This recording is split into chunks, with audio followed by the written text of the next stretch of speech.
Special guest referees, Biggs and Doors. Commenting half blocks.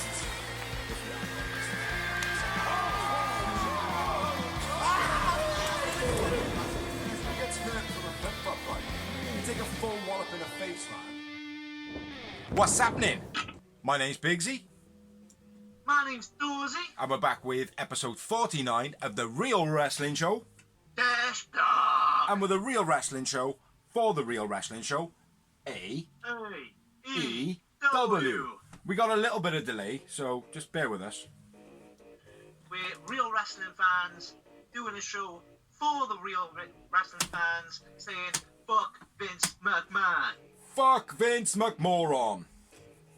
Yeah, what we do, basically we talk Dark, we talk Dynamite, we talk the weekly news, and we, a lot of the time, get sidetracked and talk bullshit. So, you know, there's nothing spectacular in this video. But there's a Derby all in on the wall. Yeah, but we're going to start off with Dark like we do. We're going to try and keep it quick, keep the time down. And, yeah, getting into it.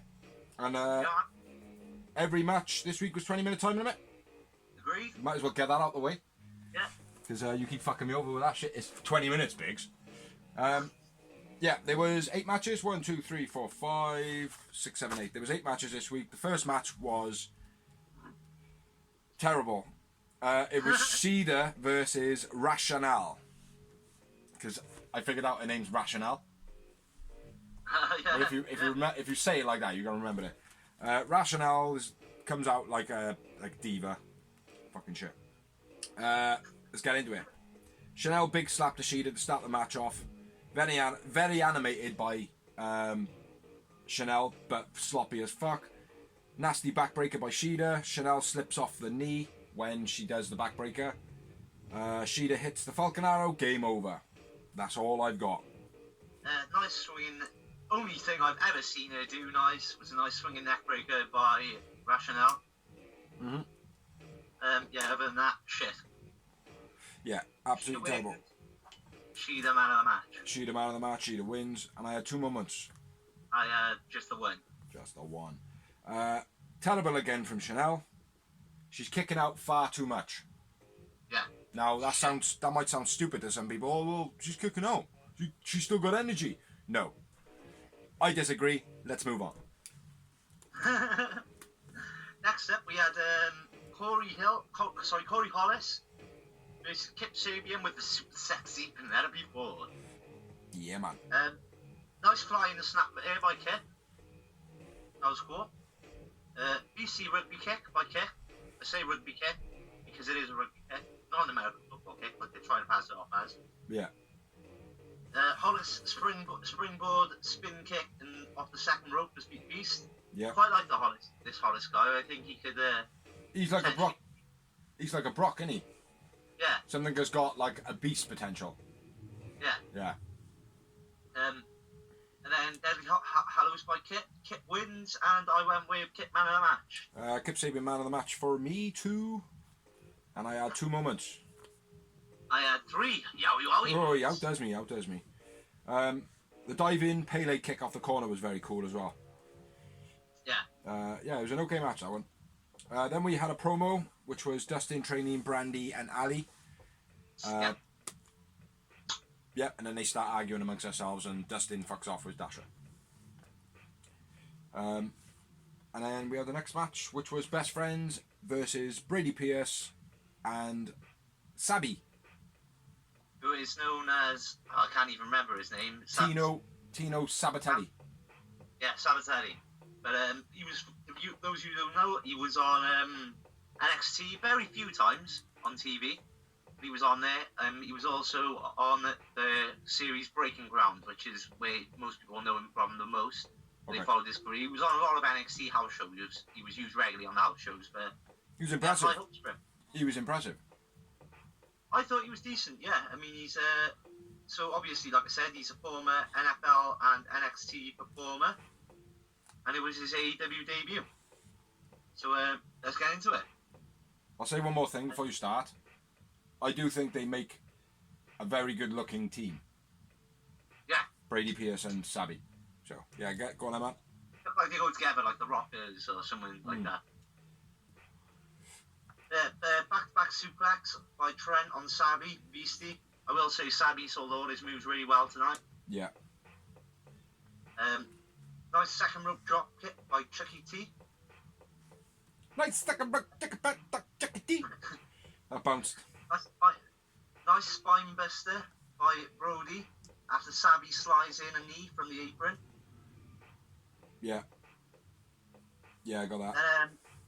Beastie backdrop suplex by Trent. Trent swinging DDT off the top rope, then a running knee strike. That was Beastie. Sabi catches Trent, jumping over the top rope into a nice power slam. Yeah, that was cool. Yeah. Real. Sabi yeah. Very nice. Soul food into spear by Best Friends. And then Best Friends hit the strong zero. Best Friends get the win. One more note I got is when Best Friends went to do the double dive out both sides of the rings, Sabi was nowhere to be seen. So there was no coordination with it. Like Chucky T did his jump because the guy was ready. Trent had to wait, which let down. Like if you notice, they didn't actually have the camera on them both run to the side. They moved. Yeah, they had a different camera angle. So yeah, a little bit sloppy there. Like, but yeah, Sabi impressed me in this, man. Yeah, I just don't like his name. I think it's a bit of a piss poor. Let's just call him Sabi. Let's just call him. Change the last B and the Y for a U, and we're golden. Sabu. I'm joking. Yeah, Sabi. Sabbath. Yeah. He ain't that vicious enough though. Sabi man of the match for me though. I went with Trent, my man of the match. He was good, but yeah. One moment. 3 outdid me again. Next match was another 20-minute time limit, and it was Ricky Starks versus Will Hobbs, which it was pretty decent, I think. Bit of a actually no, this one wasn't. This was very uncoordinated. Starks mocks Hobbs to start off the match, basically going, "Oh, I'm a big man." Delay suplex was quite nice. It was set up well by Starks, and Hobbs executed it well, like taking the move. Hobbs into the guardrail, beastie spinebuster by Hobbs, big swinging neck breaker by Hobbs, I believe. No, by Starks. Very flamboyant again, very nice. Big double underhook facebuster, sidewalk slam type thing, which is his finish. Not sure what they're calling it. Yeah, that was it. Power as well. Just on that move, he had to deadlift him. Like and he's a big boy as well, man, to lift that weight. Yeah. So yeah, Starks wins the match. Stark man of the match for me. Yeah. And I had one moment. 2 yowie moments. He outdoes me again. Bit of an odd pairing. I think they were a bit of an odd pairing. They were, but again, Will Hobbs is another one I think can be a player. Mm-hmm. I agree, but I just think I don't think Ricky Starks and Will Hobbs should have been teamed up. I think that's why it was such a short match, though, wasn't it, bro? Yeah, maybe so. But anyway, let's move on. The next match was Scorpio Sky versus Aaron Solo, and this is debut in AEW. Yeah.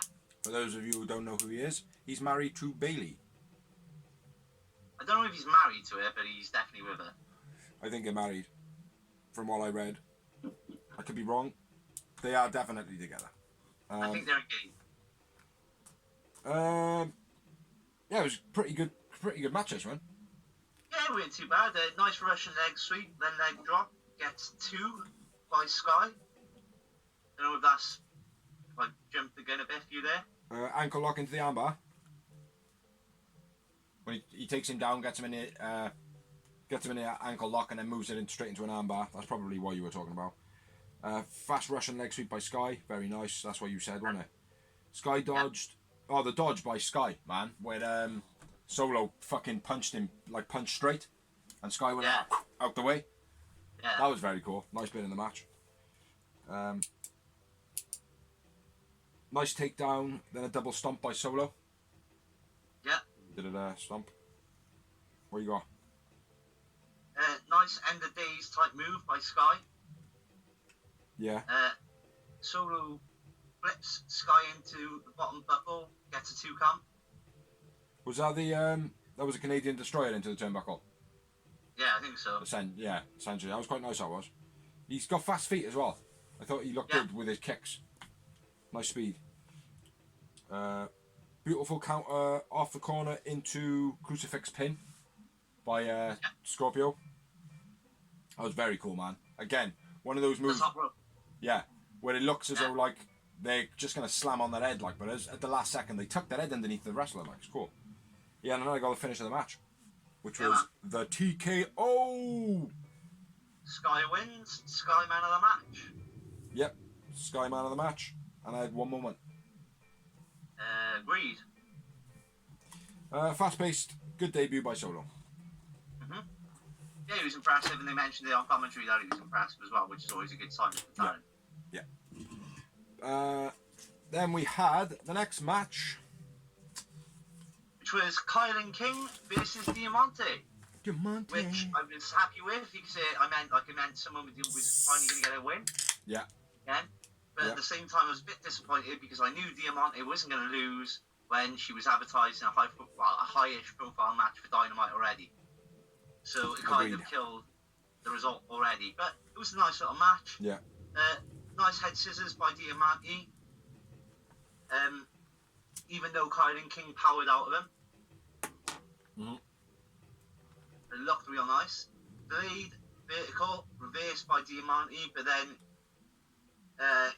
King hits the snap suplex. That was beast. That was weird though, that setup, wasn't it? Yeah, it was weird, but it was nice. Yeah, it was almost like Diamante was supposed to do the move or whoever, and it just didn't happen. Like, it's like they forgot the bit, or she over-rotated and then ended up back on the floor, rather than taking her down while she was supposed to be up in the air. You know what I mean? So, yeah, go on. Nice belly-to-belly into the bottom buckle by Diamante. And then nice code red by Diamante. Yeah, big chops by Dynamite. Very big chops. I got one other note. They were very Thunderbirdy towards the end of the match. Yeah. Did you notice that? Yeah. Let's run across the ring. So yeah. I went with Diamante man of the match and one moment. Diamante man of the match and one moment. It's a decent little match. Like I said, it just disappointed there for me because I knew who was going to win already.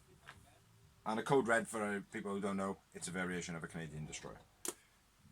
Which I hope she gets a new move as a finisher. Yes. Because, no offense, Canadian destroyer, sick move, but as we've already discussed, being used left, right, and centre. It's nice that it's a variation, you know? Yeah. It's almost like a delayed sunset flip. Yeah. Next match was another 20-minute time limit, and it was Robert Anthony, who AEW, I believe, should sign, versus Darby Allin. Which was mini-main event in the UK? No. Wasn't it? No. Got one more after this. No, it's not. Sorry. No. My bad.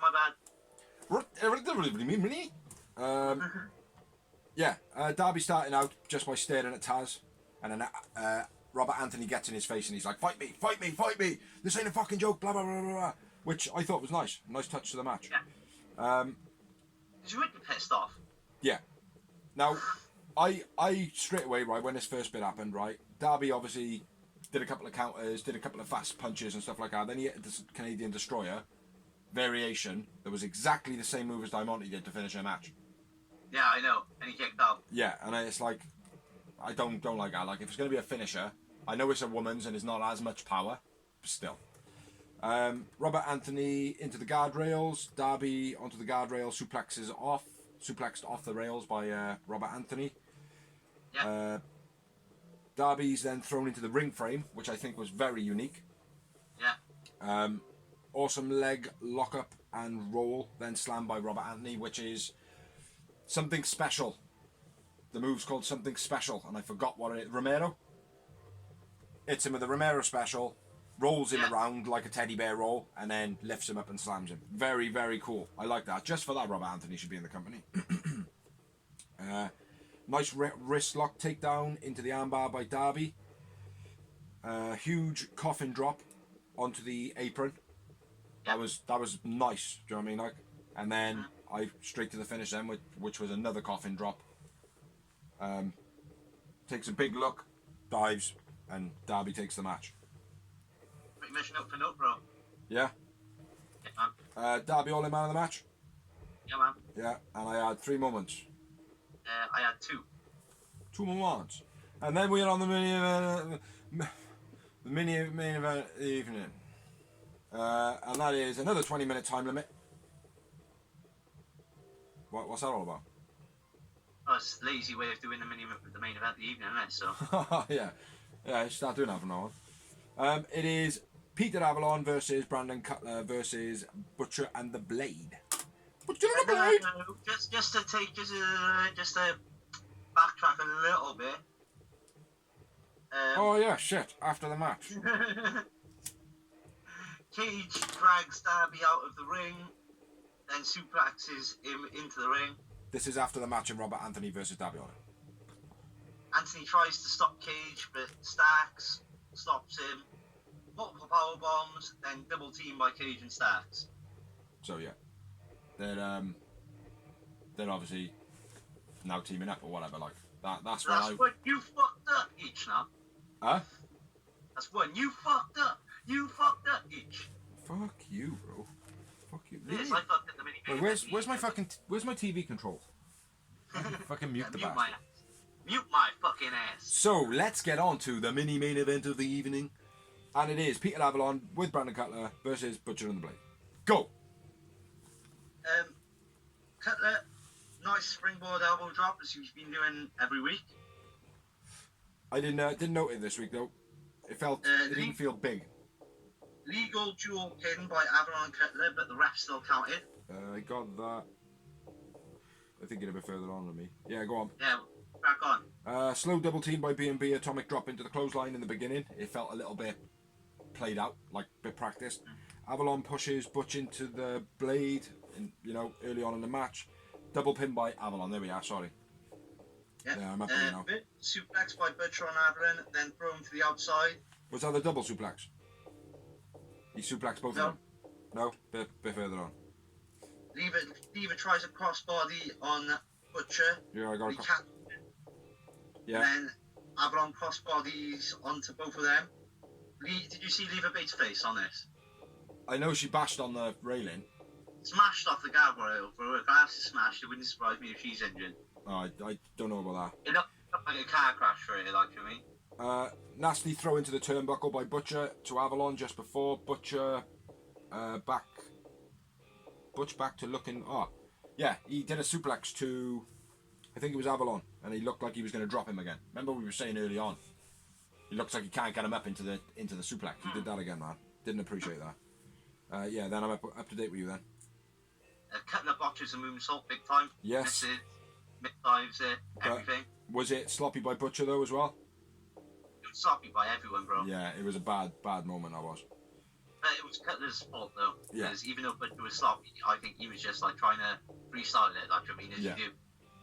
He did make up for it a little bit with the front flip dive out the ring and the tag at the same time.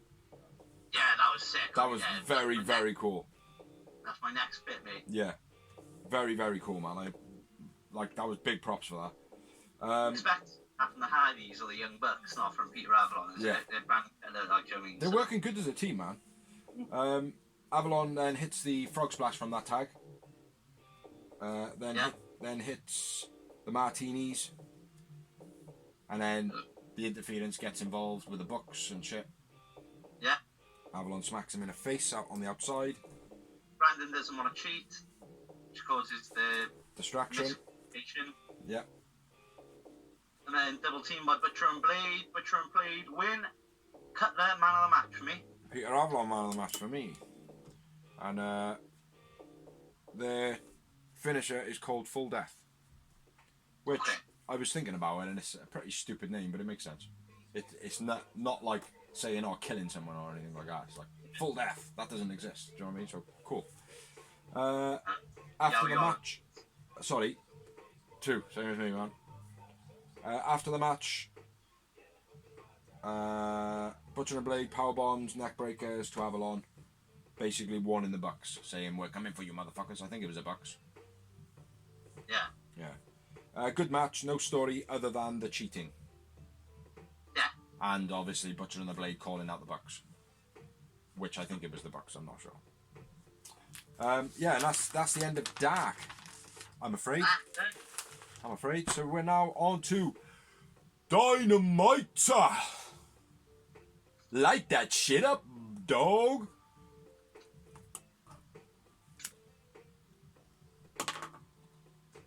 Seems like we're having a smoking break at the same time. Yeah, it was a real good show this week. Started off with a no disqualification match. Yeah, real good sick show. It wasn't announced as a no disqualification match. We'll get to that. Yeah. It was an open challenge.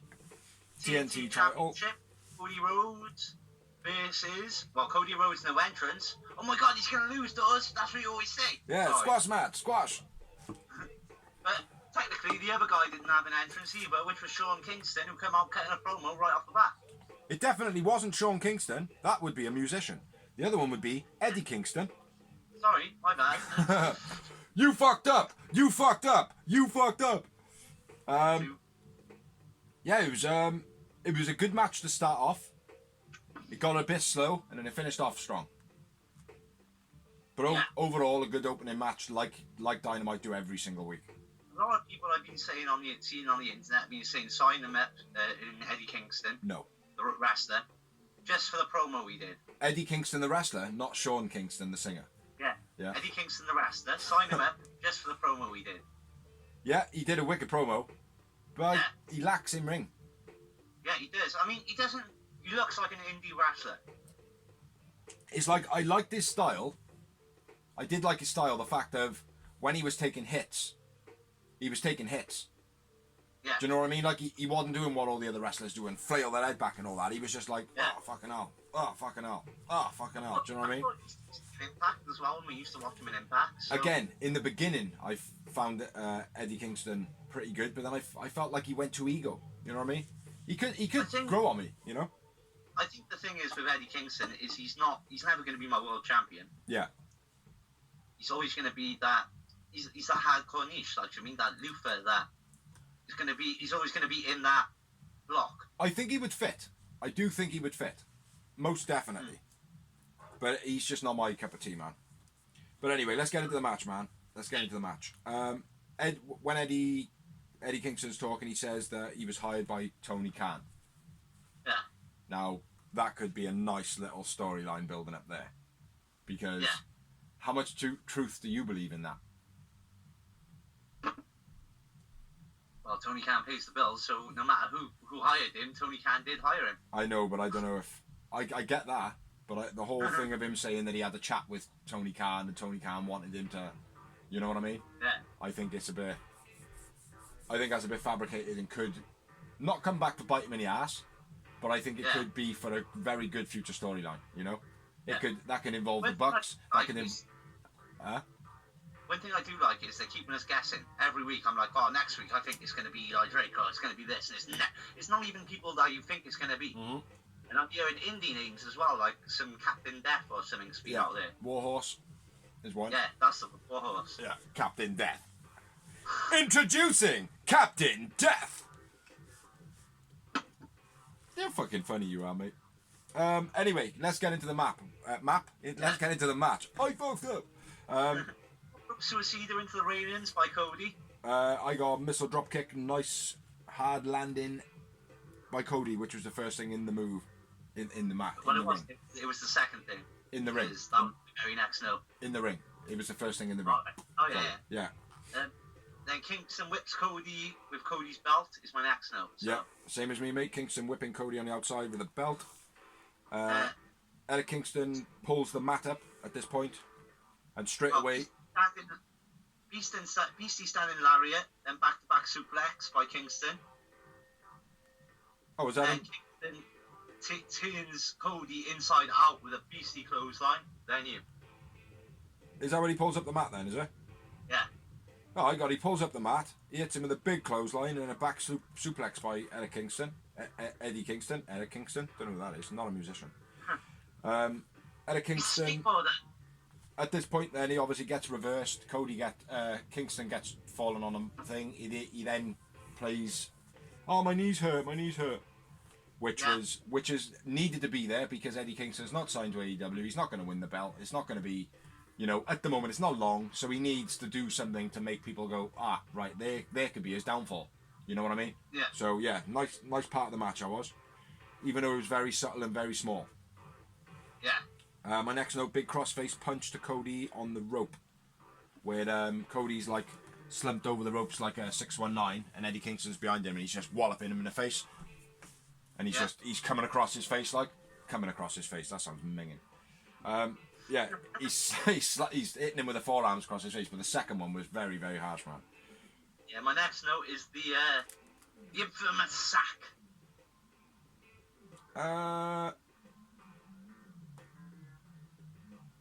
Nope.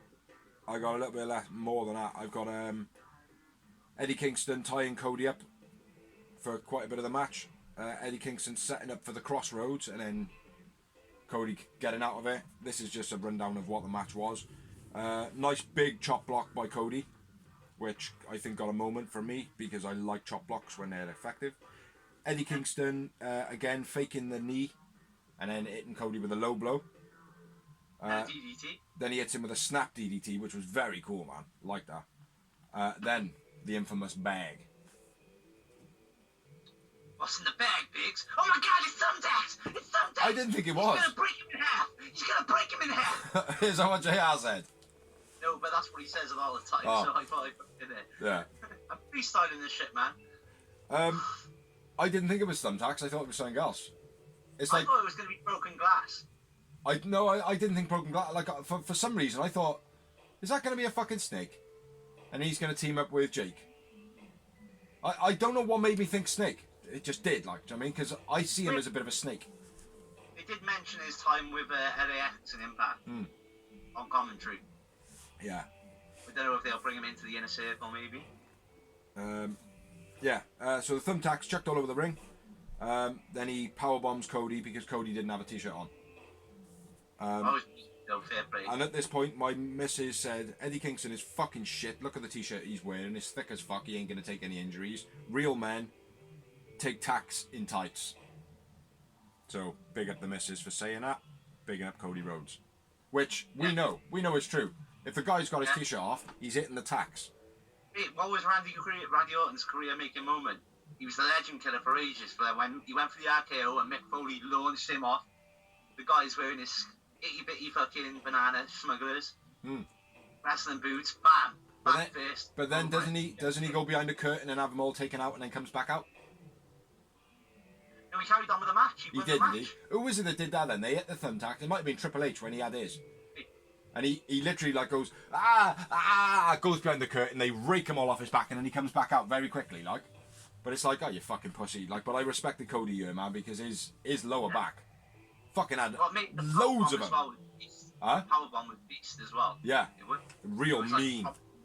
For anybody who's watching this, if thumbtacks, right, the things you stick paper into the walls, right, have you ever stepped on one? Well, if you have, right, imagine being thrown on one with no t-shirt on. Real thumbtacks, everyone goes, oh, wrestling's fake. It fucking isn't, man. Fuck off. More like 105 of them or something. Yeah. Didn't he chuck him on it twice as well, didn't he? Powerbombs him into it. Yep. Oh, no. Sorry, it wasn't. He hits a back suplex, and then Cody gets straight back up, but he doesn't fall on the thumbtacks near him. It hits a big lariat. Yeah. Beast that was, mate. And then Cody hits the figure four. Yep, finished. While slapping Kingston. I don't know if anyone noticed it. He nicked a little bit of woo out of Charlotte Flair's butt and turned it into the figure eight because he lifted it. Oh, no, I didn't notice that. Tidy. I like it. But that was the finish of the match, the figure four. It was a very, very good match. It started off fast, slowed down a little bit, finished off fast, but we did have an advert break right in the middle of it. Yeah. I believe. Yeah, man of the match for you? Cody. Eddie Kingston for me. Even though... Hey, I gave him man of the match just for the power bomb. Yeah. That was it. Yeah. No, I think Eddie put on a good fight. You know what I mean? 4 moments. Snap, brother. For momentos. After the match, nothing after the match. It just says, real men take tacks in tights, says the missus. So what do we have next, bro? Next up, we had a John Moxley Beastie t-shirt. promo. Saying he loves the sound of crunching ligaments. And that Taz was right to throw in the towel, but next time they meet, he will snap him. I respect you, Taz. I've always respected you. I big you up. You did what was right for business, but next time, I'm taking it no matter what. Yeah, next time I'm not going to let go. So, yeah, nice promo by John Moxley. Again, hell of a face of the company, hell of a man to put the belt on, hell of a character, other than the fact that, you know, he's a little bit in and out at the moment. You know, I always want to see more Moxley. Yeah, but as well, like I always say, the world champion should be not on it as much. That's the whole point of it. Course. Like back in the day, you had to pay to see the world champion. Of course. You know, and this is the thing, mate. He's building that, like, I want to see him more. I want to see him more. You know what I mean? But AEW are doing good because they do mix up their matches and stuff. You know, they rotate, which is the way it should be, because then it gives wrestlers time to have a bit of a rest. They're not wrestling every single week. You know what I mean? Well, they're being treated like normal humans. If I'm correct, there's no Lucha Brothers tonight, which is my favourite team, like my favourite guys to watch. Like, Yeah, so exactly. I didn't even care. Like, I mean, Exactly, because there was so much. I was like, Yeah, there was so much excitement in the show. Yeah. You didn't need them on there, like. So you imagine when it comes to a pay-per-view and you have got them on there, as well as what you've seen now. You know, exactly. there's some really exciting stuff going on at the moment. Fuck Vince. Ha ha. So the next match was a 20-minute time limit, and it was MJF with Wardlow versus Jungle Man. Griff Garrison. Griff Garrison. Who the fuck's Griff Garrison? Jungle Boy. Jungle Man. Yeah. You're thinking of Mr. Garrison. Hey, kids. Hey, kids, don't do wrong. And if you don't believe me, ask him.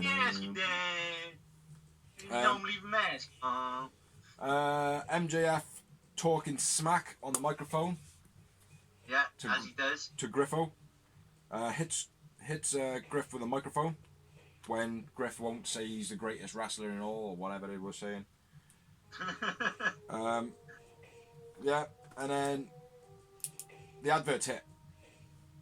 I had picture, locks him down, like basically takes his body parts apart, stamps on his hands, stamps on his ankles, blah blah blah. Yep, nice overhead belly to belly by MJF. He does that beastie. Very young Scott Steiner-esque. Mm-hmm. You're quite hot on. You're quite hot on MJF, aren't you? Huh? You quite like MJF as a wrestler, don't you? Like wrestling ability. I don't rate him on wrestling ability at the moment still. But yeah, but he's that typical heel, which people are like, oh, you're typical heel, blah, blah, blah. What I mean is, he's not giving away too much. Yeah. No, I appreciate that. Let's pay-per-view, like. He's just not that good of a wrestler. I don't think. You said the same about Triple H 20 years ago, bro, and then like 10 years later, you were like, I see what you were saying now. Who the fuck is Triple H? Yeah. Who the fuck's Griff Garrison? No, go on. Anyway, carry on. Don't want to get off it too much. MJF bites Garrison's fingers, then throws him to the outside, throws him about the railings, then cuts a promo during the match while stomping on Garrison's fingers and all over him, saying, "Come on, Garrison, admit it." Yeah. Just before that, though, he almost pins MJF. Oh, yeah, he did. Yeah. Yeah, he does a little small package, wasn't it? Is it a small package? Small package, yeah. Yeah. Or a school. I was very disinterested in this match, I gotta be fair. It was obvious that's why what it was. Like, I mean, there was no way MJF was going to lose it. No, not at all. And then it was the finish of the match, the rope pile driver. Or rope assisted pile driver. Which is called the Heat Seeker. It's very cool. Very cool move. Before that, Garrison pops the mic back in MJF's face while he's taunting him. And almost gets the roll up and gets the 2 count, like you were saying. Yeah. You missed the pop in the mic. I thought that was quite cool. Yeah, I didn't even notice, mate. To be honest, I wasn't invested in this match. With the mic, like, blah, blah, blah, and he just went, popped the mic, like, and just knocked him like that. Oh, okay. It's quite sweet, like. Believable. Um, Yeah, hits the Heat Seeker, which is a beastly move. which is a pile driver off the ropes. Man of the match for me, MJF. Yeah, agreed. And one moment, which was his finisher. 3, and one of them was his finisher. Yeah, it was I didn't find this match that great. Plus, again, it was a short match with an advert in the middle of it. Yeah. You know what I mean? Next, we had another promo, which was Tony Schiavone with Reba, just about to tell everybody what her real name is, which is Rebel. And then Rebel. Then Britt Baker's calling her and saying, "You're never here when you're not supposed to be. What's going on?" Freaking out like. And then it goes to her being under the knife, seeing surgery on her nose. Yeah, which was quite cool. Yeah, they're keeping Britt back relevant. Yeah, I think it's important, right? If a wrestler's off injured, it's like Wanker Express, right? That's the other company, by the way. They would automatically, if someone's injured, put them on the sidelines. That is it. They take their push away from them. They wouldn't really advertise them too much. There are a few that do get advertised, but if you're like Britt Baker, I know they're investing in Britt Baker, so they have to keep her relevant. Do you know what I mean? Like, yeah, she's one of their top talents. That's the thing. It's different. Statlander is also one of their top talents. She's injured. They haven't done nothing with her. They did one thing on, I think it was one last week on something or other. Might have been BT. Yeah. Might be in a BT skit, like, do you know what I mean? But she's not involved on the show, which not everyone injured can be. But yeah. I like the fact that they're doing that. You wouldn't see that in any other company. You know? No, it is a bit different because WWE, the Wanker company, as you said, have obviously got so much talent. They've got so much talent that there's already people raring to go on the sidelines already, whereas AEW don't have that luxury. Like, do you know what I mean? It's not a luxury, it's a downfall. It's a luxury and it's a downfall. Why would you have all these people hired, ready to go, when all these people that you can hire are always ready to go on the independents? Yeah, they're just not TV experienced. Yeah, I'm not agreeing with you. I'm not saying it's right. I'm just saying, look at here, example in the UK with big football fans. Look at Chelsea, Man City. Yeah. The same can be said for them, Real Madrid. Like, do you know what I mean? Like Gareth Bale doesn't even make bench anymore in Real Madrid. I think you're missing the point a little bit, yeah. From my perspective, it's like it's all good anyway, man. I know how you think, and I know when we're back in the room, we can have a proper chat about it, like. But let's get back to this shit, man, because otherwise we will be here all night. Nice promo though. It was a good promo. Don't count me out at All Out, she says to finish off a promo. So she's going to be back at All Out. Yeah. Potentially. Then we had another promo. Reckon? Say again? Decent big sword, I would reckon. I would think so. Yeah. Taz and Brian Cage promo. Basically, Taz says Brian Cage almost fired me, but cooler heads prevailed. I was on Twitter. Yeah, we all knew that. We seen it on Twitter. He announced it on Dynamite. Darby Allin interrupts and Stark jumps in from behind. And then multiple power bombs. Is that right? John Moxley runs down with the baseball bat to make the save. Is that where he got? Well, yeah. So in the news, Darby Allin, we will announce I think it's official. Yeah. It's got a contention. From where Ricky starts, if you look back on this show, where he jumps him from behind, he hits him from behind, and as he does, Darby Allin's head sort of whiplashes off the top rope. Like that. Like Enzo Amore did a few years back at a pay-per-view, and he got injured on a WWE pay-per-view. It was very similar to that. Yeah, I'm surprised the ref didn't. Did the ref catch it? I don't think so, no. I caught it live, but even I was like, fuck me, that happened so fast. I was like, was it actually me? Yeah. Because you know what Darby Allin is like. Just get back up. He doesn't just flop. Yeah. Even when he's concussed and that, because he's just, I don't know, he's a skateboarder. Yeah. Yeah, he's used to falling on concrete. Yeah. Well, what you do when you're drunk, man, you fall floppy, don't you, like, do you know what I mean? You just take the hits as loose as you can, do you know what I mean? Yeah. That's what it is like. Yeah. It's good. Good promo. Yeah, wicked promo. Hopefully Darby Allin will be fit to compete next week. Yeah. Because obviously I've got next week's matches, but that match is in doubt now because obviously of the concussion. Yeah. We got to take concussion seriously. Now we know a lot more about him. Well, of course, man. Do you know what I mean? Like, nobody wants to do stupid shit when they can cuss. Like, do you know what I mean? Yeah, Just like nobody wants to do stupid shit when they're hanging promo. Short promo, this one. Yep, which was the women's division tag team announcement. Yeah, which is 16 women, 8 teams, deadly draw, women's cup tournament. All because Brandy needs to be in the spotlight. Well, here's two things. I mean, here's the thing, right? Impact have been teasing a lot recently about bringing back their tag team titles. WWE have obviously got theirs now. Have they? Impact, Bailey and Sasha Banks, innit? Oh, yeah. They've had them for a while now. Yeah. Impact had them back in the day with the beautiful people, and they were good. And now Impact have got a real strong women's division. Yeah.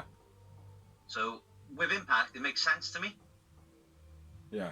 But AEW, as I said, for me, it's still a very young division. I'm not knocking the wrestlers. I'm not dissing any wrestler. I'm a massive fan of AEW and all the women's wrestlers. But there's no need for a tag team title. I mean, they're still building, for me, that title, singles title. Yeah, yeah. Still not an established belt, actually. Yeah. Like the world title, the first two champions are Chris Jericho and John Moxley, legends. I mean, so that title's already established. Yeah, yeah. Riho and Nyla Rose, fairly new. I wouldn't have known about them if it wasn't for AEW. Yeah. Well, I don't know what I think about it at the moment. I don't think it's a bad thing. At the end of the day, they've got them in the men's division. Why wouldn't they? It's not a bad thing. I'm not saying it's a bad thing. No, I'm not. I'm not negating anything there. I'm just saying, like, I'm not saying it's a bad thing. I'm not saying it's a good thing. But what I do see is they've got it in the men's division. Why not have it in the women's? Yeah, I understand that. And like I said, but if the division isn't strong enough for me, I don't see a point in it. Okay then. So, if you were to, if I was the same case with the men's division, you know, if in the men's division they had just a load of single wrestlers, would it be the case of being like, oh well, there shouldn't be tag teams then? Well, there shouldn't be tag team titles. And I'm not saying this right, but over the years, it's been a male-dominant business. That's what I'm saying. They've got women's division back in the day. That's what I'm saying. So you have singles wrestlers being chucked together. Look, it does work. This is my way. AKA like Heath Slater and Rhino, for example. Yeah. They were chucked together. It worked. Yeah. Actually. This is my way of looking at it, right? AEW, they have got this thing now, right? Where loads of people are moaning. Not everybody, because like a lot of people now are getting on board with what AEW are actually doing, right? But on Dark, everyone's like, well, they keep having jobbers just losing every week. Well, that's what jobbers do. They get experience. They lose. They're not gonna win against an experienced wrestler. Yeah. What you're seeing is a new talent get the shit kicked out of them, and get back up and come back. And being exposed to the TV and seeing how stuff like that works, like progressing them. Now, I can't remember who the first jobber was, right? Can't remember who it was. It might have been Alan Angel. I'm not sure, right? It could have even been Sean Dean, right? But look at them, right, from the beginning of the pandemic to now. Yeah. You know, look at how many of them now, right? Would you go? They should sign them up, because I'll say now. Exactly. Robert Anthony should be signed up. Sean Dean should be signed up.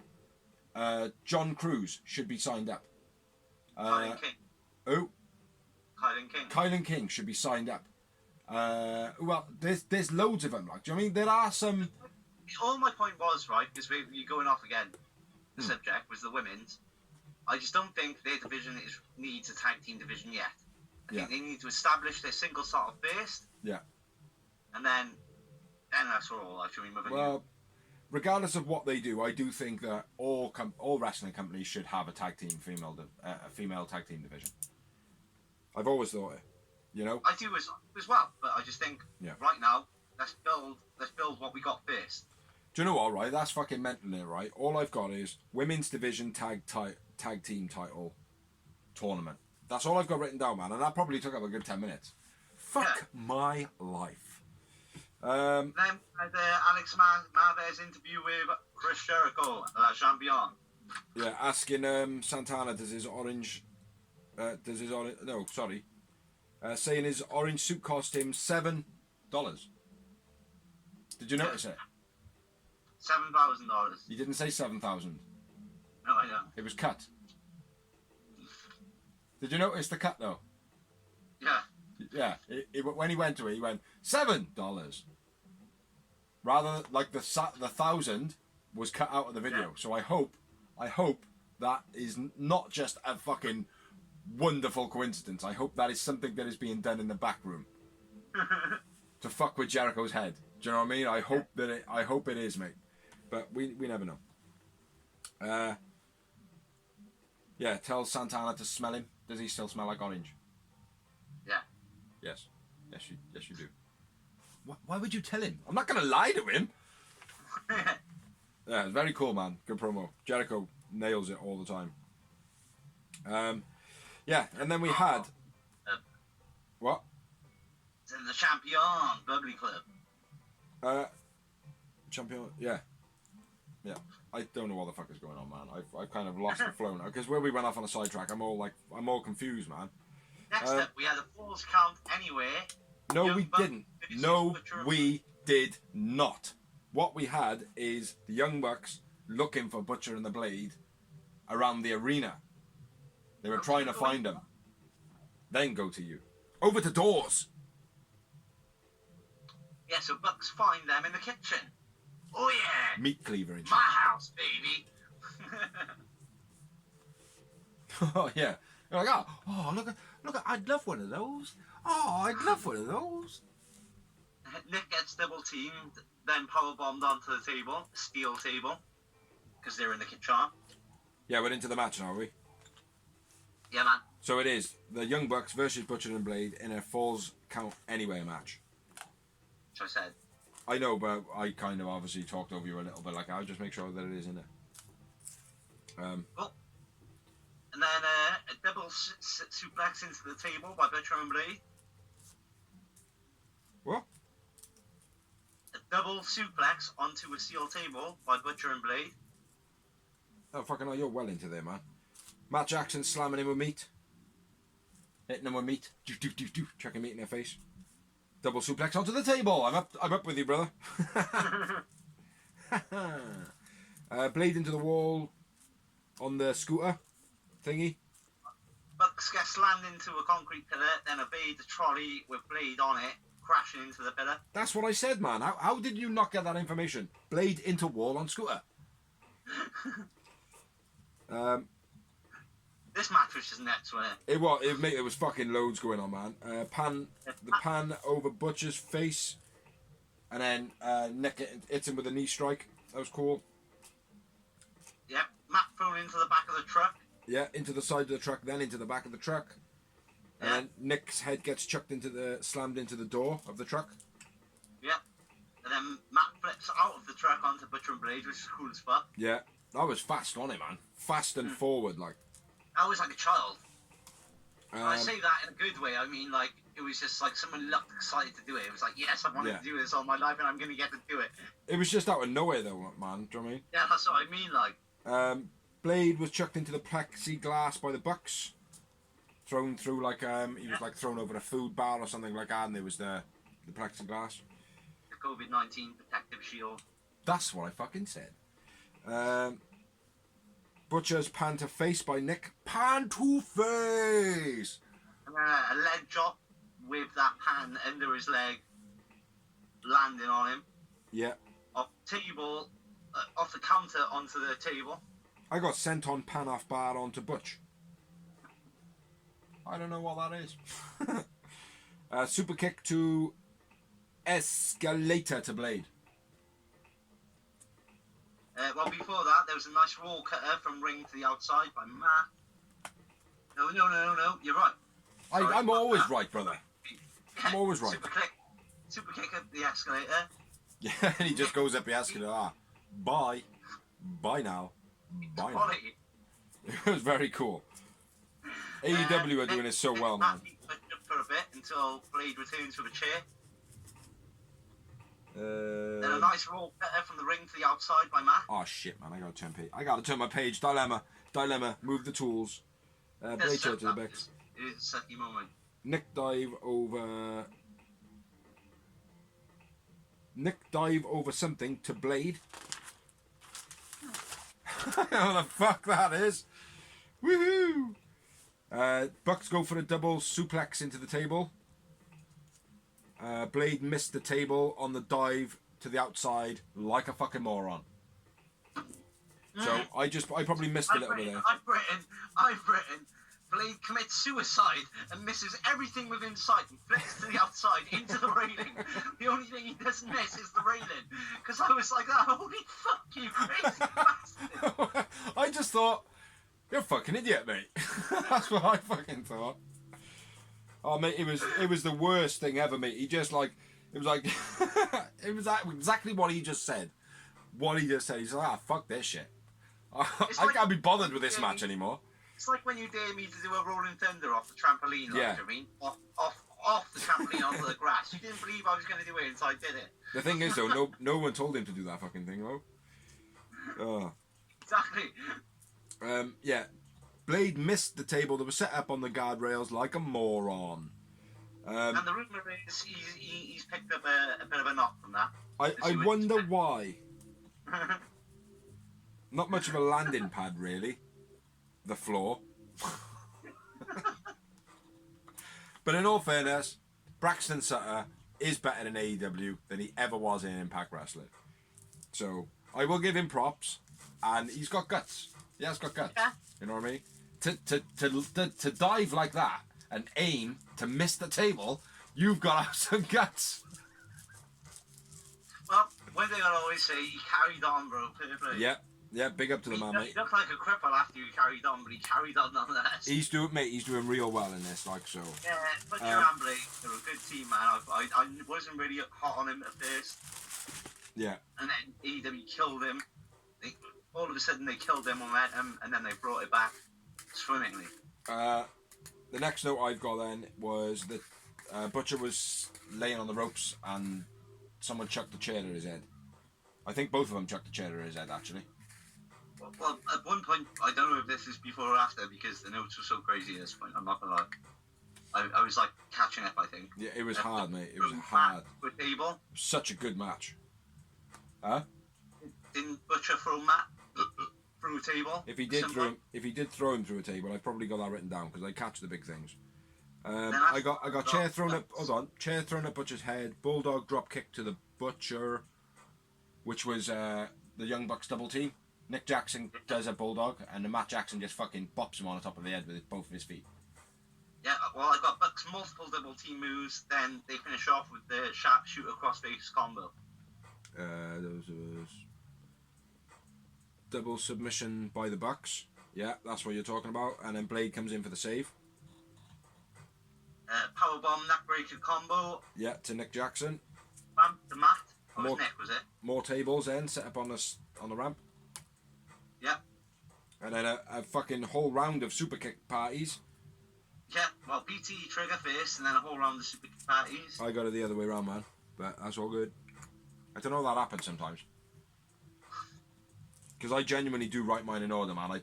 I make sure I do. Like, do you know what I mean? Yeah, BTE trigger, very good to Blade this week.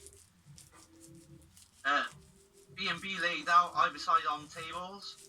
And the inevitable. When I say B&B, I mean Butcher and Blade. Yep.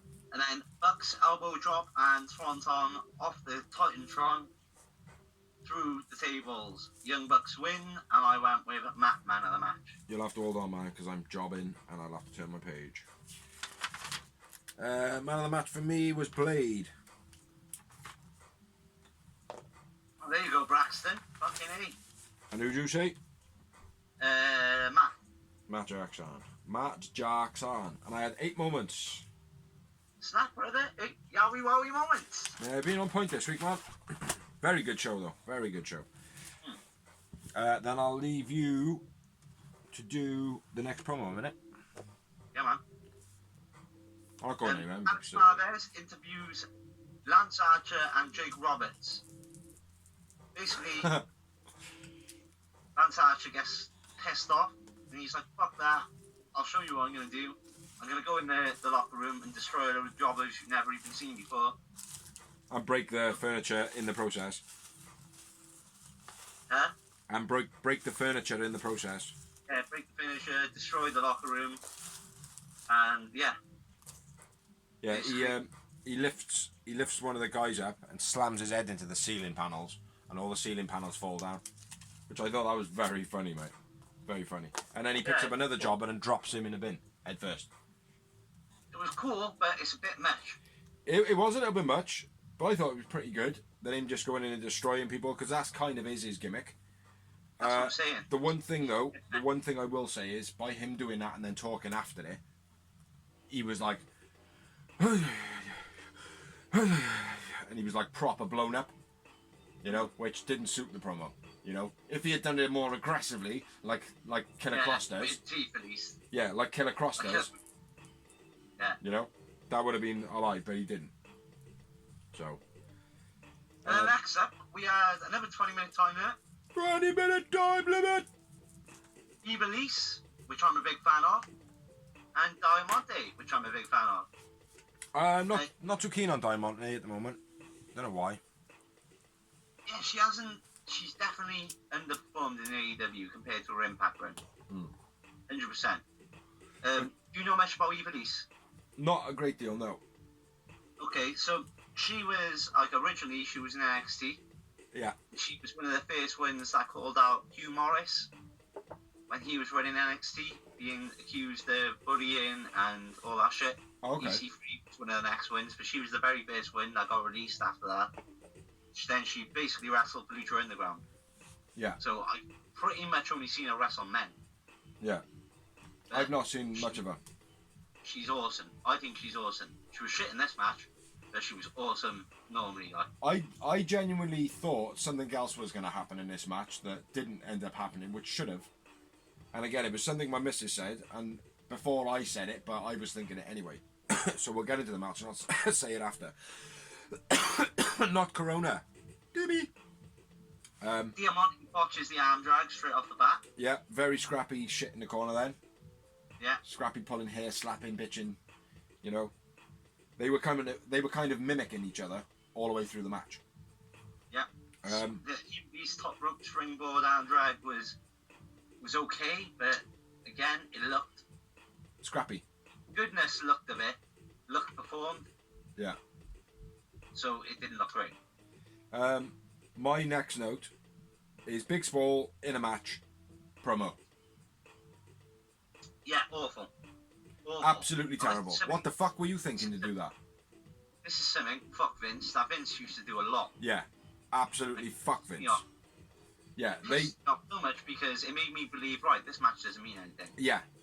And why would you advertise something from the week before to be something like kind of a spectacle, and then have someone in a bigger screen than the actual wrestling match? Do you know what I mean? Like if it was a big match and they just put a box over the actual match, wouldn't have bothered me so much, because then I could pay attention to the match and I could listen to Big Swole. You can get away with this, and this is why I said where Vince used to do it well, is where you would have, if Britt Baker was fighting, say, a Kylan King. Yeah. And then Big Swole comes up, and this is relevant. Yeah. Relevant. Big Swole had nothing to do with these two women. No, there is that about it as well. Yeah. Yeah, no, I agree, mate. It was absolutely terrible. It took so much away from the match. It's like the adverts take so much away from the match. That's exactly what it was. It was an advert. Yeah. Now I wouldn't have had an issue, right? If where I can see you there now, if bang up in the screen here, like something popped up, that would be absolutely fine, because I could watch you still. I could watch what you're doing. Like, do you know what I mean? Like, but then if I want to just go, I can. Do you know what I mean? Like, rather than like having to go really close to the screen and be like, look, you know, like the AEW is Jericho there in the background. Like, it was like looking at that with Big Swole as big as you are. It was fucking ridiculous. So yeah, a little bit off the subject there, but never mind. Not off the subject. No, we're both on par. We both picked up on that, so I'm sure other people did too. It just took away from the match. But what it also done then is made me see more scrappiness, which on the outside, Ivelisse and Diamante, very scrappy on the outside, just fucking bitch fighting, like a cat fight. You know what I mean? Back and forth chops, face slaps into kicks. Very evenly matched. Nice German by Diamante.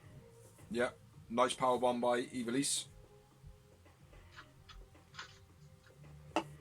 And then I got the finish. Yeah, and then the finish. Which was a bit stale again.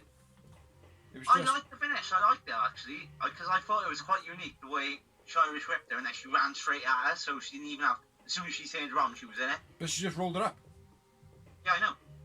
I don't know. I didn't feel it, but not because of them. Do you know what I mean, like? Yeah. But because of Big Swole. Not because of Big Swole, because of the way they produced the match, TV, the production of. It was not good, man. At all. It's not Big Swole's fault that she had a promo then. Yeah. And should be. Yeah. So it's the production of television, the producer's fault. So yeah, Diamante wins the match. My man of the match, Diamante. Yeah, agreed. And I had one moment. Two. And I felt like this match, right, was gonna genuinely now. I thought that, you know, when they kind of like started rubbing their heads together, when they were like facing off like that and pushing against each other, I actually thought like a little bit later on in that they were just gonna look to each other and then turn around and just go, do you know what, let's just tag up, and then just fucking walk off. Because I gotta be fair, right, they were so much the same person. Well, they said that on commentary as well. These two could end up in the lethal draw, blah blah blah. Yeah, they just straight away, mate, looked like a tag team, you know. Yeah, but it wasn't a great match.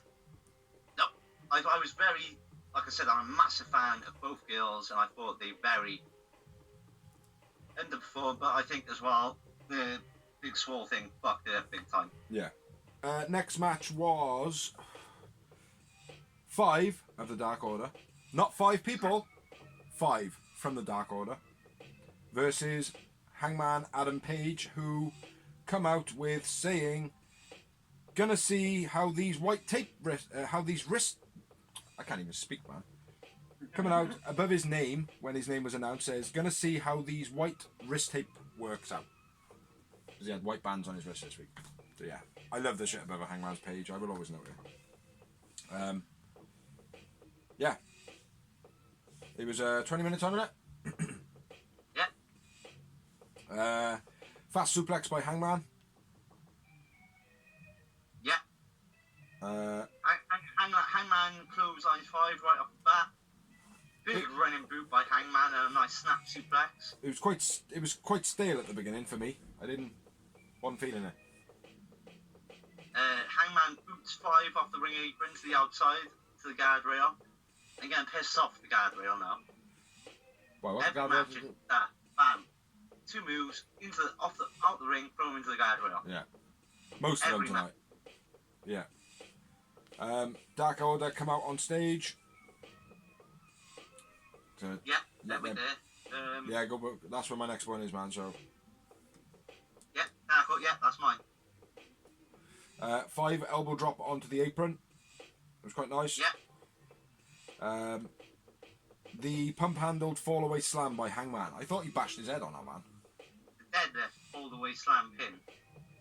Fold away what? Yeah, fall away slam. Yeah. No. Yeah, pump handle. Slam pin, man. He had him in a pump handle as well. And between his legs. Jeez, that's I like it, That's man. not Corona. It was cool, man.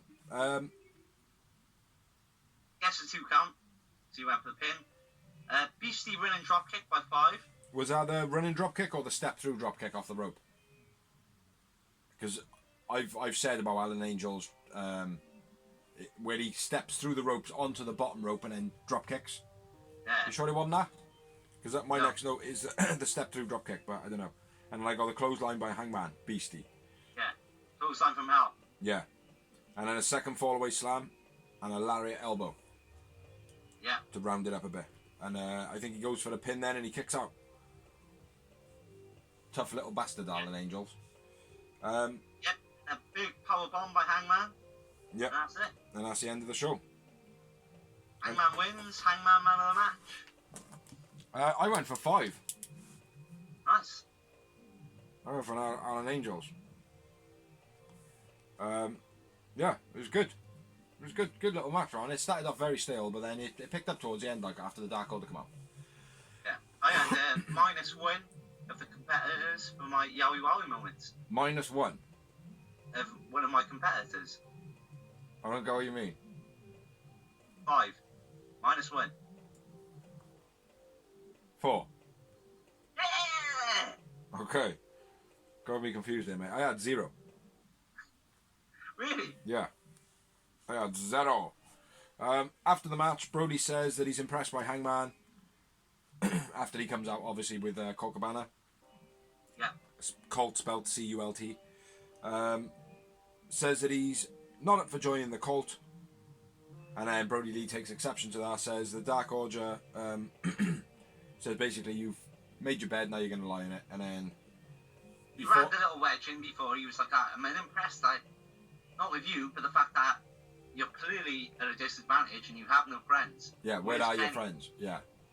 Yeah, to build up. That was quite cool. Basically forces Colt then to go down the ramp, go down the tunnel, and then sends the rest of the Dark Order to go fuck up Hangman. And Hangman just, he's like, yeah, whatever, come on in. Well, right off the bat, he was like that. Come on, I don't care. I don't give a fuck, like. Yeah, and then obviously we were expecting Omega to come out, but out come FTR. Yeah, which I expected. Yeah, and then Kenny Omega comes out late. Yeah, which again I expected, but it was brilliant. It was done brilliant. And FTR give Hangman a beverage. Yeah, wait, what the fuck is that going on there? And Overexposure. Accept and dance that son bitch. Yeah. Yeah, good match. Yeah, brilliant. Storytelling was awesome. Yeah. Actual match was awesome. Alan Angels did good, aka number 5 from the Dark Order. That's well too bright, man. So that's better. Let's announce next week's Dynamite matches. We have Kenny Omega and Hangman Adam Page defending the tag team titles against the Dark Order, represented by Evil Uno and Stu Grayson. Then we have a non-title match, Hikaru Shida versus Diamante.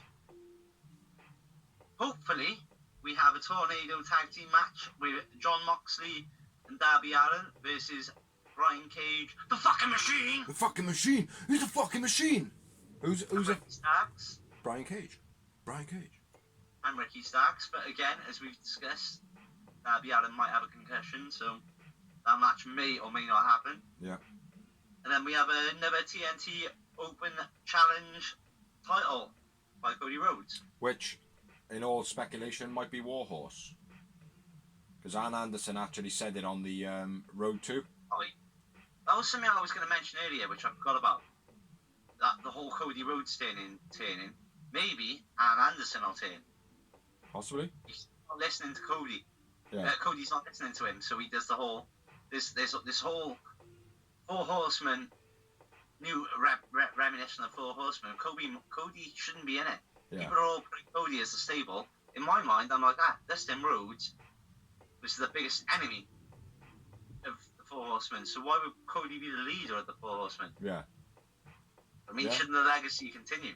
Yeah. That's a very good point, man. Well seen. I like. Yeah, carry on. Any other matches? No, the next up was an Unrivaled Toy Collection promotion. Which is very cool. Very good advert. Yep. I'd like to see more of them over here. And then, if I'm correct, we're down to the actual main event of the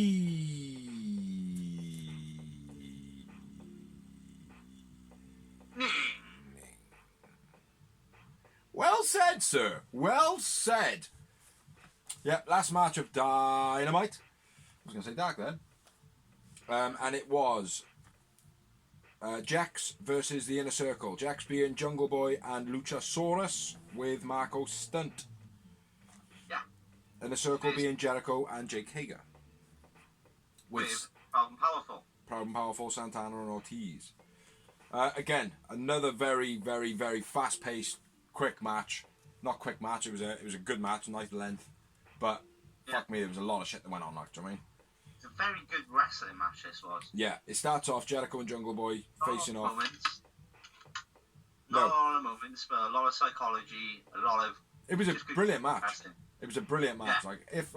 If it was to be like tallied as moments for a different reason in the match, there would be fucking loads. You know what I mean? Yeah. But for big, spectacular, there wasn't great amounts of it. But there was very good wrestling. You know what I mean? Yeah. Jungle Boy and Jericho start off the match facing each other, and they have a one-upmanship, and Jungle Boy gets the better of him.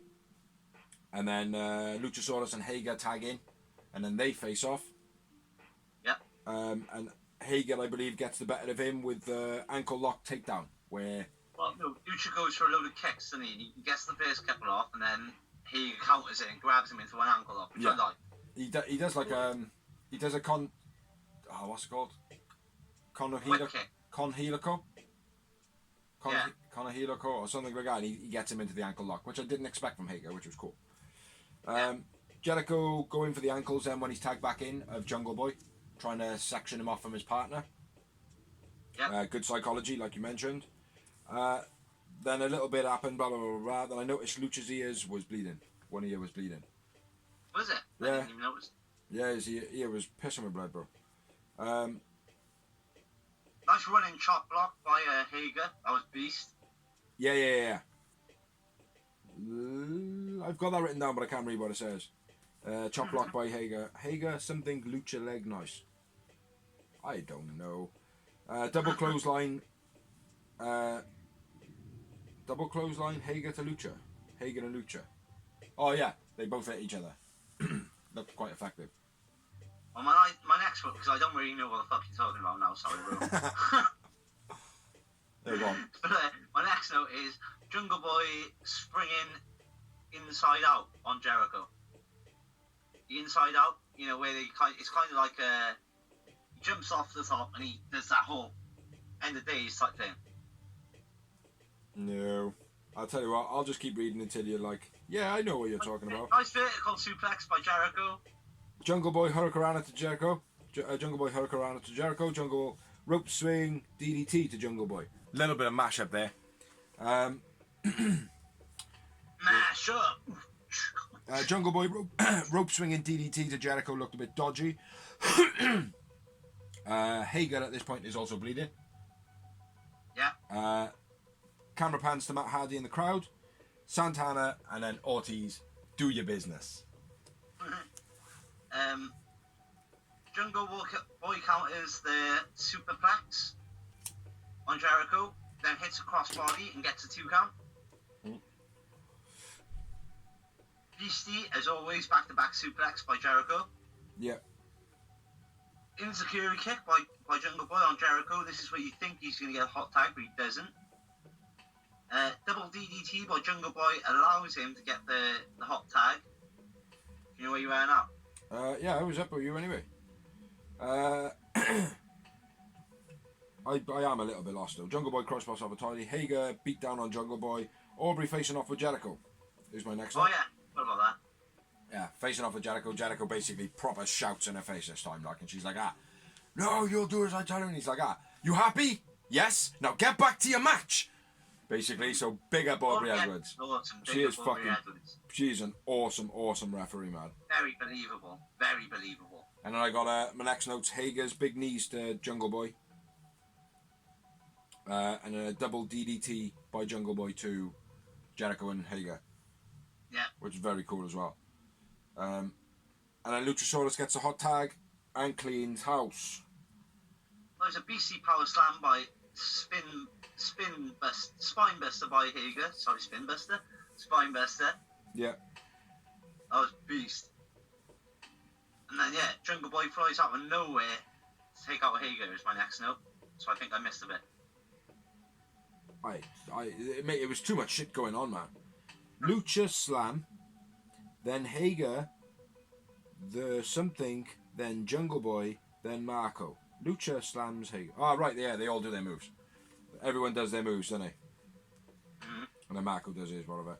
Jungle Boy, out of the ring, over the top rope, Hurricanrana. Fucking beautiful every time.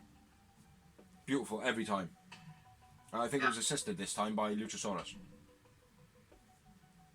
And then I've got the interference. Or Marco gets involved? No, that was part of the whole Lucha slams Hager, then Jungle Boy, then someone does theirs, and Jungle Boy does his, then Marco stunt jumps off the top rope. Yeah, Jungle Boy takes out Santana and Ortiz with a Hurricanrana into Ortiz. Yeah. And then Serpentico hits the ring. Yeah, Serpentico attacks Luchasaurus. Did you know? No. Did you guess? Well, it was pretty quick that I knew it was Sammy G, because I did see a spoiler earlier on in the day that Sammy G was back. Did you guess? Yes, because it was too tall. And his demeanor was too different. Was completely different as well. But it was a good. I liked it. It still worked. I think it still worked. Brilliant, I thought. Anyway. Yeah, it was good, man. Very good. But Sammy G is back because he pulls off the Serpentico mask, and it is Sammy Guevara. Which Serpentico hits Luchasaurus with a bat, then Jericho hits a code breaker, inner circle win, and I went with Jericho man of the match. I went with Jungle Boy, man of the match, and I had 4 moments. Four yowie moments, brother. Match man, quite even this week, other than the 0 and 4. But yeah, that's the end of Dynamite. So we've done Dark, we've done Dynamite, and now we're going to move on to the news. No, we're not. Are we not? It's not. What? You just Sammy G reveals himself. What happens next, Biggs? For fuck's sake! I don't fucking know. Oh yeah, do that bit. Orange Cassidy comes down. Oh, a bit of editing in this part. Best friend to make the save. I knew that was going to happen. I knew it was going to happen too, but we we can't just ignore it. Then next week they revealed as well. I normally do them in order, but for some reason they didn't announce this at the end of the night. It's going to be a 5-on-5 match. Inner circle, that's all of them. Versus best friends, Orange Cassidy, Jungle Boy, and Luchasaurus. Sweet. Now we can move on. So now move on to the news. And rumours. I haven't got much this week. I've only got 6. Because I stole one off Dorsey because I read it as well.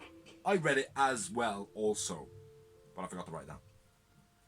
So, how many have you actually got? Did you know? Got more than you, so start off. Oh, well, that's good then. If you've got more, I'll start off.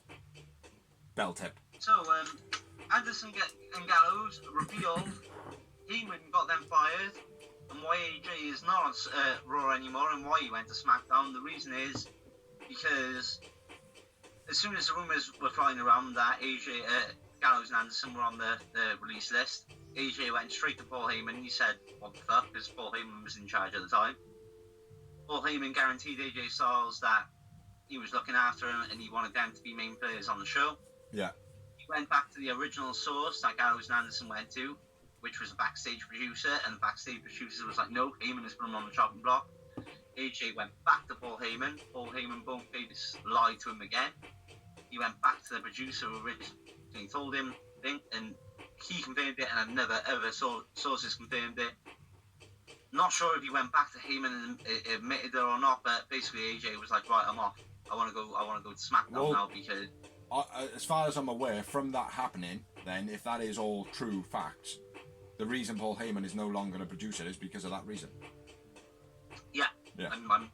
He's set a lot of veterans apparently. Yeah.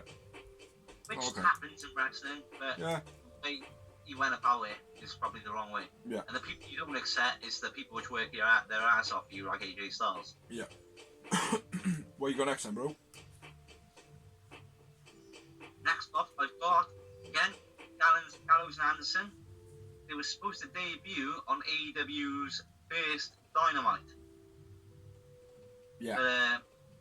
they were convinced by Triple H with the 750 grand contracts, and he basically said, I'll look after you and your families, blah, blah. They were like, that. It's hard to turn down 750 grand, which it is. But the original plan was for them to come down, save the Young Bucks and Kenny Omega, whatever problem they were with, and then turn their backs on him after a 2-sweep. Yeah. Which would have been cool as fuck. Would have been cool as fuck. Next bit of news, Chris Jericho's cruise has been postponed from February to October due to uncertainties with coronavirus. So yeah, bit gutted. I won't go into this one. I would have loved to have gone to this one, but it ain't gonna happen. Would you have gone would it haven't gone if you had known this prior? What do you mean? Like, because you were thinking about going anyway. Yeah. But now knowing it's been postponed, do you think Helen would have gone for it now? No, it's too uncertain, mate. It's, to be honest, like being real, because of COVID and all that, it's like going out of your local area to see, like, you know, people that you know have been isolating and stuff like that. Now that doesn't go to say that, because it's weird. I don't want to get into it, mate, to be honest. But going over to another country, it's a bit risky, innit? Like, do you know what I mean? Yeah. So. No, I'm just saying, because you were on about doing it before and you were gutted. Now it's going to be like 8 months later. I was just wondering if that would have changed your mind. Though. No, because there's so much uncertainty. Like. Yeah, fair enough. That's cool. My next bit of news was Karrion Kross says his dream WrestleMania opponent would be The Rock. Obviously, that's not going to happen. So my next choice will be Brock Lesnar. When he says Karrion Kross, he means Karrion Kross. Yeah. It's spelled with a K. Killer Cross. Yeah. What you got next? I know another thing he also said as well. I don't know whether he was prepped to say it. He also said that everybody's concentrating on the ratings rather than actually watching the war between WWE and AEW. It's like, fuck off. You went to the wrong company. Shut your mouth. Do you know what I mean? He's getting a good push, though. I'm not going to lie. Yes, he will. And what I said, I tweeted him and I said, you'll be in the limelight for a year and then that'll be it. Fair enough. Rey Mysterio currently working without a contract. So he's working on paper performance. He wants a pay rise and an 18-month contract. Yeah. WWE don't want to give him a pay rise, and they want to sign him to a 5-year contract. That sounds like that is definitely something that he might want to do, does? Well, Not. I think the problem is, right, bro, is his son is signed there, and he's been used on Raw recently a lot. And he's been used a lot recently last year. Question is, though, how long has he got in there? That's the thing. How long has his son got a contract for? Rey Mysterio could go to Impact to AEW or Impact if he wanted to. For that fact, he could go to AEW and go, "I want to wrestle, like pay me per night." Yeah, all right. Yeah. Do you know what I mean? If you don't turn up, you don't get paid.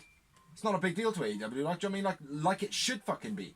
You know what I mean? Yeah. So, next bit of news. I don't know if it's really news or not, but it kind of bugged me. Eric Young debuted on Dynamite. Impact, sorry. Not Dynamite. Impact. Slammiversary, yeah. Also, the Good Brothers, who is Anderson and Gallows. And also Hawkins, which I forgot his first name. Also, the Motor City Machine Guns returned and EC3. He has returned now, is he?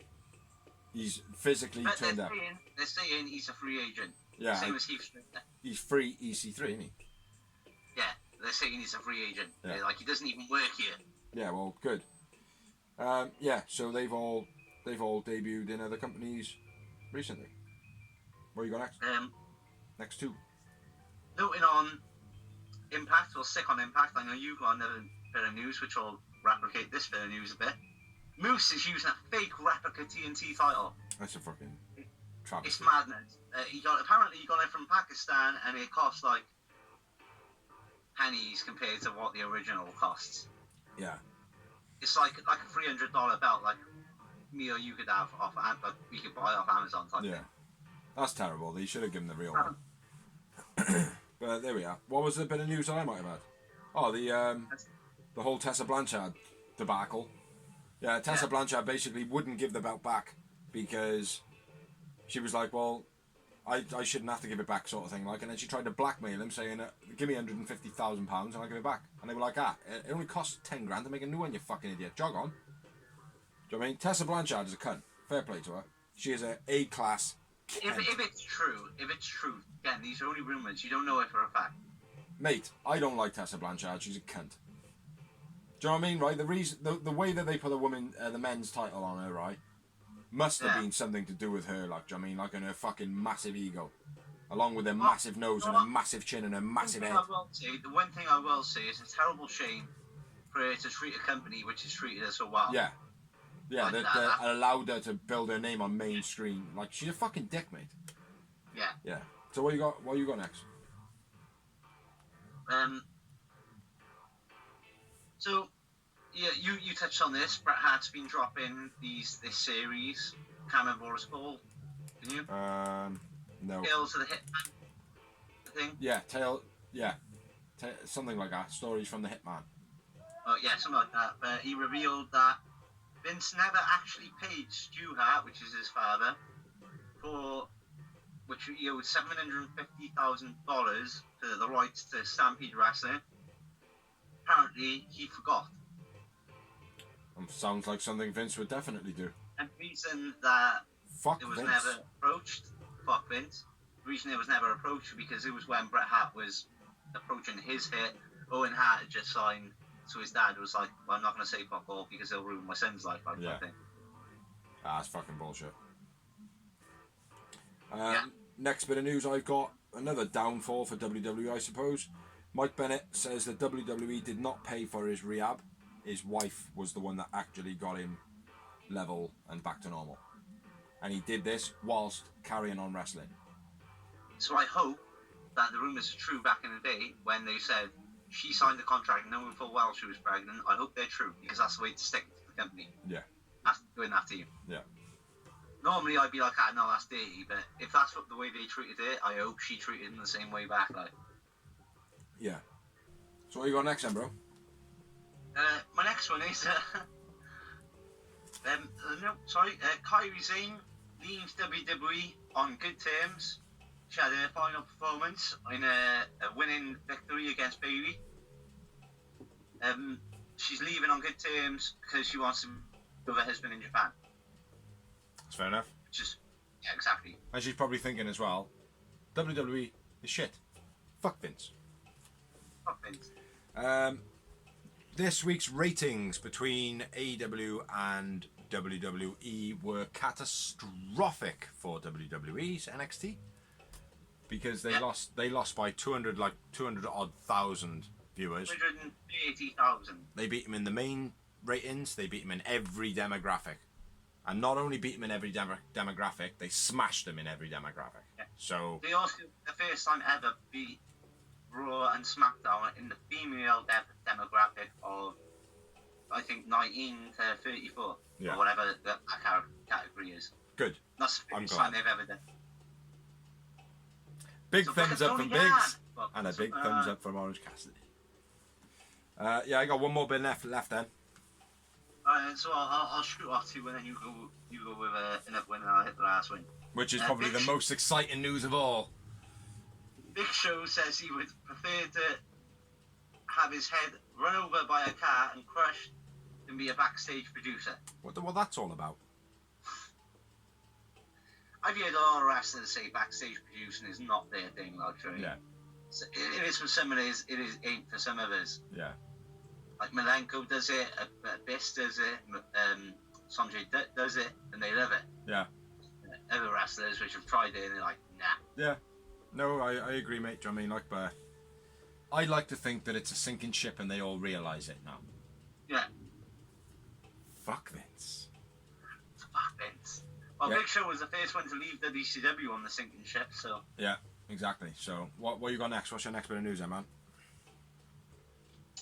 My next one, we've already touched on it. Darby Allin suffered concussion on Dynamite. I've also kind of read a rumour. I didn't quite get the link on it because every time I was reading it, an advert kept popping up. Yeah. From what I saw, the Young Bucks might have some knocks, and also Blade, which would surprise me from his trying to kill himself flip in into the steel guardrail. Yeah, it's a bit of a silly decision on his part there to miss the table. Yes, nice one, Blady boy. And the last bit of news. Join me, won't you? Fuck Vince. WWE lose their Sky coverage, if you like. Whoever puts WWE onto Sky in a certain country have dropped WWE. In Germany and Italy, you said? Yeah, they've dropped WWE's stuff and they've now chose to put AEW on there. Yeah. So, yeah, Germany's Sky and Italy's Sky, they have both lost or both got rid of WWE. So, big up to that sinking ship. Worth noting, they still allow WWE to use their Sky box office.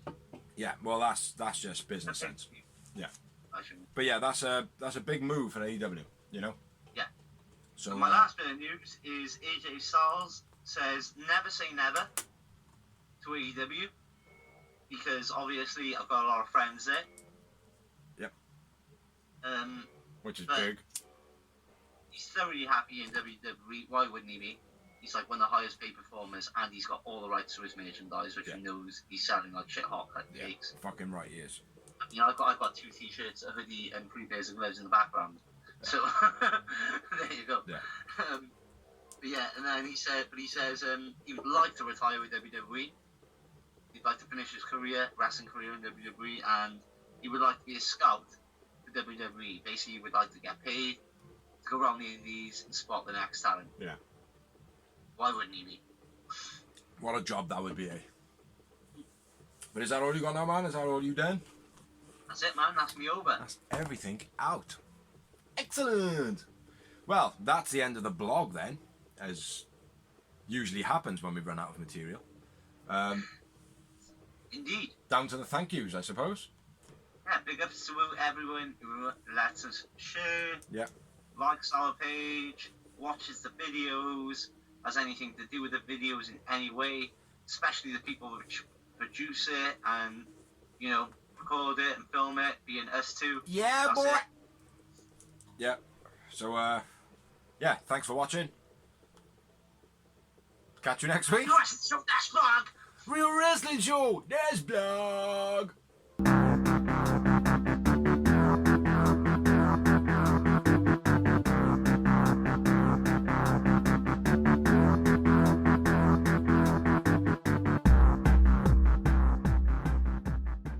Intercontinental, I believe.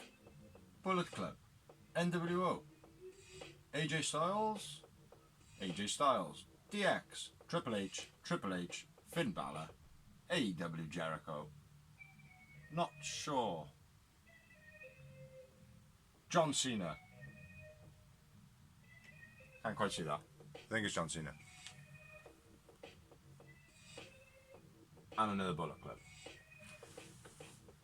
And John Moxley! And there's another one I'll be debuting next week.